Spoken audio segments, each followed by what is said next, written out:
I came here to propose that instead of thinking of creativity as a thought process, we think of it as a form of yoga.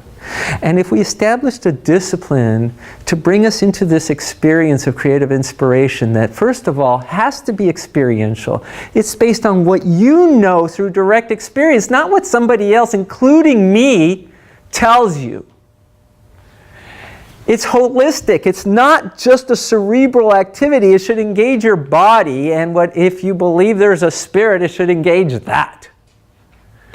And it's transcendent, because no matter what, it takes you beyond the realms of where you've been and what you've known and what you've tasted up until now. So that is why we need to reframe this thing.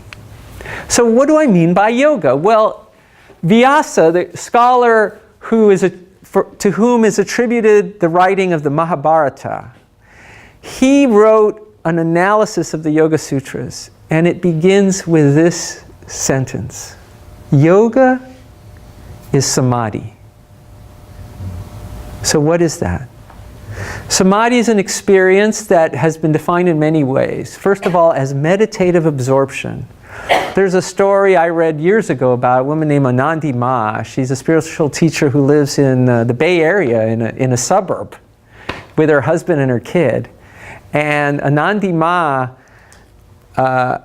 when she was a young girl, started going into samadhi, and she would sometimes, they'd be sitting at a homa, which is a fire ritual, and she'd be sitting around the fire, and she would lose all awareness of herself and her environment and literally fall face first into the fire. So she had to have somebody to, grab her and yank her when she would go into this experience of samadhi.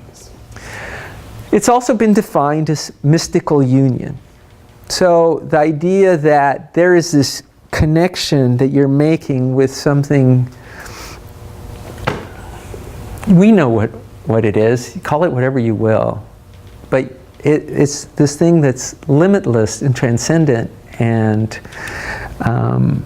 beyond description, but we call it all kinds of things, like God or Creator. Every time I write a different book, I call it something else. My first book, I called it Big Beautiful Spirit. My second book, I called it the Playful Creator. The third book, I don't call it anything in that book. And the fourth book, in this book, I call it Creator, Creating, Creation in Deep Creativity. And the reason I don't hold on to any name is that the name's going to trip you up. I mean, look at the messes that the term God has made in our world. It's just a term to describe something that cannot be described. I had a beautiful quote here because I was hoping that Susan was going to come. Susan Raja Rao is married to Raja Rao, who died many years ago, who was a great Indian philosopher and writer. And he describes this thing that transcends all things. We cannot put a handle on it because it's beyond all handles. It's encompassing of all. And one of the definitions of samadhi, or one of the translations into English, is ecstasy, but it's an inadequate definition because ecstasy in the Greek means stand outside of. What are you standing outside of in ecstasy? You're actually, so the anthropologist Mircea Eliade studied yogis. He went to India and studied yogis, and he said the term samadhi should be translated as ecstasy, not ecstasy, because you're not standing outside of something, you're standing inside of something big.